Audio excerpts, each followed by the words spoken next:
Hello everyone, welcome to dream diaries. This is Sushmita. So ఈ video ప్రతి ఒక్క students ఎవరైతే మాస్టర్స్కి యూఎస్ రావాలనుకుంటున్నారో వాళ్ళందరికీ ఉపయోగపడుతుందండి.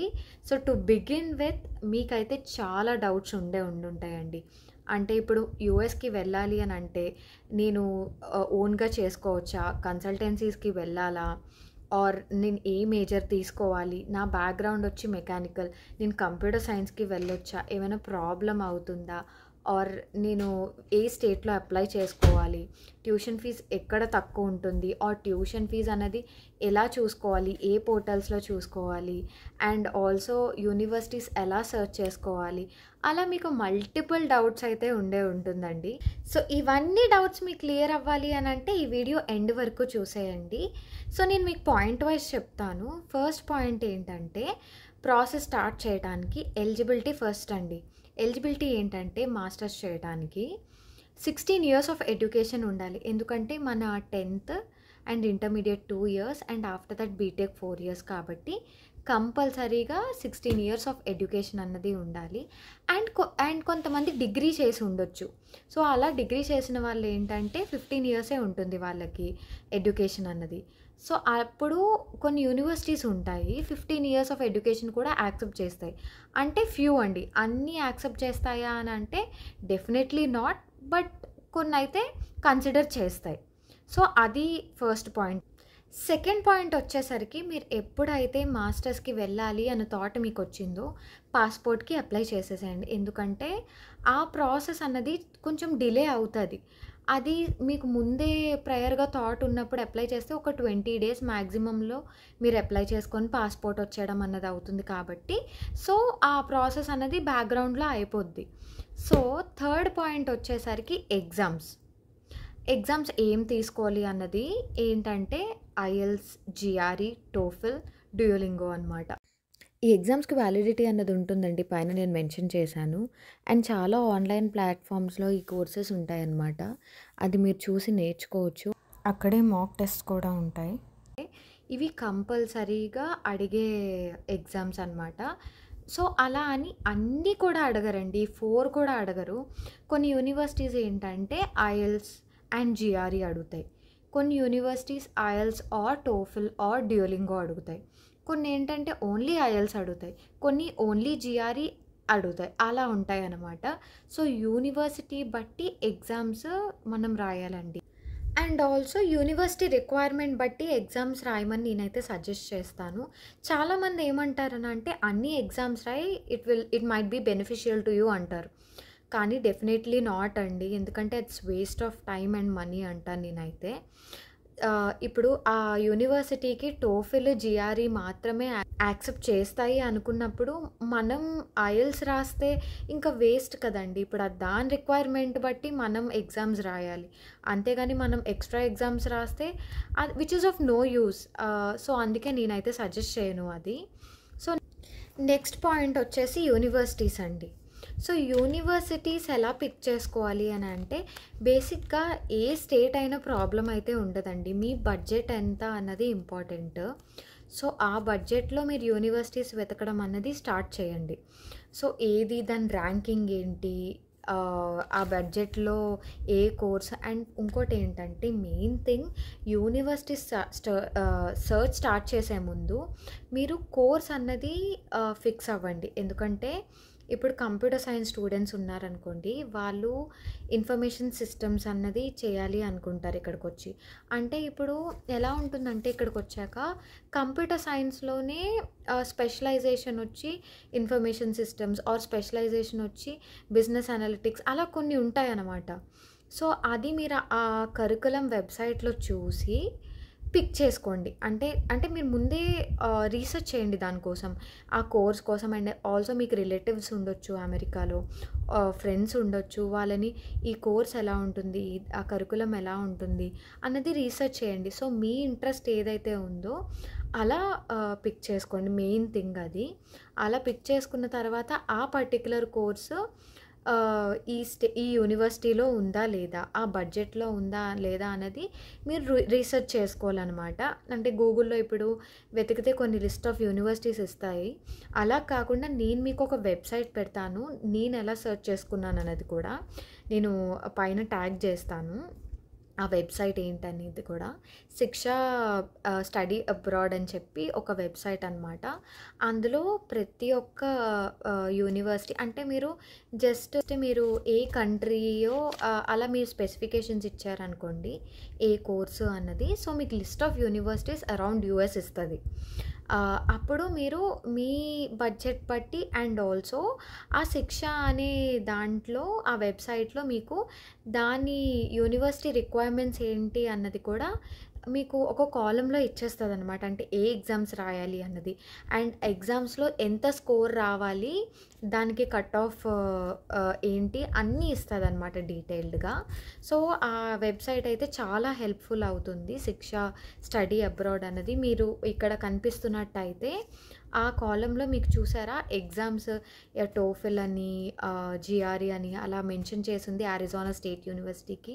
సో, దాని cut off minimum cut off బట్టి మనకి అడ్మిషన్ అన్నది వస్తుందనమాట. సో, అలానే ప్రతి ఒక్క యూనివర్సిటీ చూసుకోవచ్చు మీరనమాట. అండ్ ఆల్సో మీరు అడగొచ్చు లైక్ ఫర్ ఎగ్జాంపుల్ నార్మల్ ఏదో యూఎస్‌లో ఒక కార్నర్ సైడ్ ఏదో ఒక స్టేట్ తీసుకొని నేను వెళ్తే నాకు జాబ్ వస్తుందా అని డౌట్ రావచ్చు.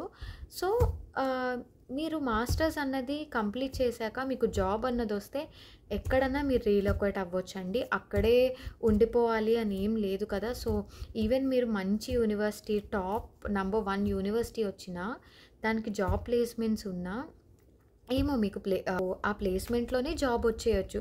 బట్ ఏంటంటే లీస్ట్ కేస్‌లో ఇన్ కేస్ మీకు వేరే స్టేట్‌లో జాబ్ వచ్చిందనుకోండి, అప్పుడు కంపల్సరీగా మూవ్ అవ్వాలి. సో, అది పెద్ద ఇష్యూ అయితే అని నేను అనుకోనండి. Moving is so simple after graduating. అది కామన్‌గా ఇక్కడ జరుగుతూ ఉంటుంది. ఎవరన్నా జాబ్ ఎప్పుడు ఎక్కడ వస్తది అన్నది కూడా మనం చెప్పలేము. సో, నేనైతే అదే సజెస్ట్ చేస్తాను. Any state is fine. ఆ యూనివర్సిటీ ర్యాంకింగ్ ఏంటి, మీరు ఎంచుకున్న కోర్స్‌కి ఎలా కరికులం ఉంది, మీ రిక్వైర్మెంట్‌కి తగ్గట్టు ఉందా లేదా, మీరు ఏమైతే నేర్చుకోవాలనుకుంటున్నారో ఆ మెయిన్ టాపిక్స్ కవర్ అవుతున్నాయా లేదా కరికులంలో, ఇవి అన్నది మీరు చూసుకోండి. ఓకేనా? సో, అవన్నీ కూడా మీకు ఈ శిక్ష స్టడీ అబ్రాడ్‌లోనే ఉంటది. So, you can I think it would be helpful for you. అందుకే నేను ఈ వెబ్‌సైట్ అనేది మీకు సజెస్ట్ చేస్తున్నాను. ఇన్ కేస్ మీరు లేదు గూగుల్‌లో కూడా సెర్చ్ చేసుకోవచ్చు. అండ్ ఆల్సో మీరు ఆ యూనివర్సిటీ కోసం చూసిన తర్వాత ఇంకా తెలుసుకోవాలి అని అనుకుంటే జనరల్‌గా ఫేస్బుక్‌లో గ్రూప్స్ ఉంటాయండి. ఇప్పుడు for example California state university San Bernardino అనుకోండి. దానికి ఒక ఫేస్బుక్ గ్రూప్ ఉంటుంది. ఆ గ్రూప్‌లో చాలామంది కరెంట్ స్టూడెంట్స్ ఉంటారు. సో, వాళ్ళకి మీరు మెసేజ్ చేసి డీటెయిల్స్ అడిగితే వాళ్ళు కూడా మీకు చెప్తారు. ఎలా ఏంటి అన్నది ఆర్ వాళ్ళ ఈమెయిల్ ఐడీ ఆర్ ఏదన్నా అడగొచ్చు. జనరల్‌గా ఫోన్ నంబర్స్ ఇవ్వచ్చు, ఇవ్వకపోవచ్చు. సో, ఈమెయిల్ ఐడీస్ అంటే చాలామంది రెస్పాండ్ అయ్యి ఇస్తారు. అండ్ ఆల్సో మీరు ఆ ఈమెయిల్ చేస్తే వాళ్ళు పక్కాగా రిప్లై ఇస్తారు. రిప్లై ఇవ్వకుండా అయితే ఉండరు. సో, మీరు దాన్ని బట్టి మీ క్వెషన్స్ అన్నీ అడగొచ్చనమాట డైరెక్ట్‌గా వాళ్ళు కనెక్ట్ అయ్యి. ఆర్ మీకు ఇంకా క్లియర్‌గా తెలుసుకోవాలి యూనివర్సిటీ వాళ్ళ దగ్గర నుండి, స్టాఫ్ దగ్గర నుండి అనుకుంటే వెబ్‌సైట్‌లో కొన్ని ఈమెయిల్ ఐడీస్ ఉంటాయండి. అంటే ఇప్పుడు ఫర్ ఎగ్జాంపుల్ మెకానికల్ ఇంజినీరింగ్ తీసుకోండి. సో, మెకానికల్ ఇంజినీరింగ్‌లో ఏదో ఒక ప్రొఫెసర్ ఒక సబ్జెక్ట్ టీచ్ చేస్తున్నారనుకోండి. రోబోటిక్స్ అనుకోండి. రోబోటిక్స్ ప్రొఫెసర్ ఎవరో ఒక డీటెయిల్స్ ఉంటుంది. ఆ ఈమెయిల్ ఐడీకి మీరు మెయిల్ చేయొచ్చనమాట. సో, అలా మీకు మల్టిపుల్ వేస్ ఉంటాయన్నమాట తెలుసుకోవాలి అని అనుకుంటే. It wouldn't be a problem. So, అలా మీరు యూనివర్సిటీస్ అయితే సెలెక్ట్ చేసుకోవచ్చు. నెక్స్ట్ పాయింట్ ఏంటి అనంటే మీకు కన్సల్టెన్సీ అన్నది ఒక ఆప్షన్ ఉంటుందండి. కన్సల్టెన్సీ ఏంటంటే మీ లైఫ్ ఈజీ చేస్తారనమాట బేసిక్‌గా. వాళ్ళు అప్లై చేస్తారు మీకే మొత్తం అంతా. అండ్ ఆల్సో థింగ్ ఏంటంటే కన్సల్టెన్సీ వాళ్ళు కొన్ని యూనివర్సిటీస్‌తో టై అప్స్ ఉంటారనమాట. యూఎస్ యూనివర్సిటీస్‌తో. సో, బేసిక్‌గా వాళ్ళు అదే యూనివర్సిటీస్‌కి అప్లై చేస్తారు. ఎందుకంటే వాళ్ళు టైఅప్స్ కాబట్టి.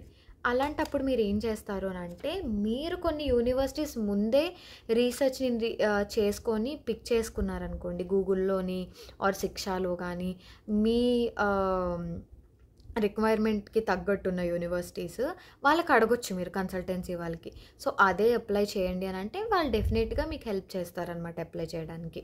అండ్ ఆల్సో ఇంకోటి నేనేం చెప్పడం మర్చిపోయాను అనంటే ఇప్పుడు యూనివర్సిటీస్ పిక్ చేసుకోవడం నేను చెప్పాను కదా!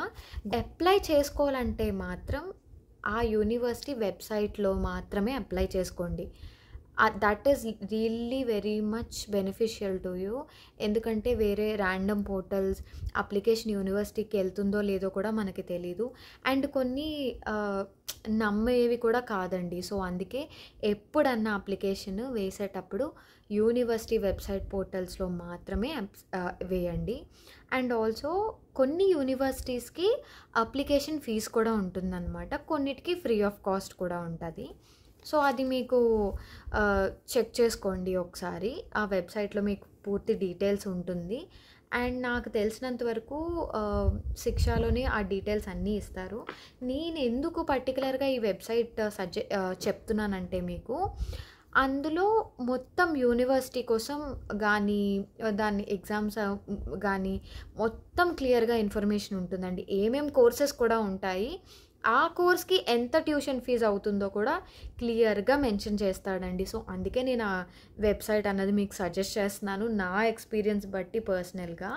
లేకపోతే I wouldn't have suggested that website. So, అదండి.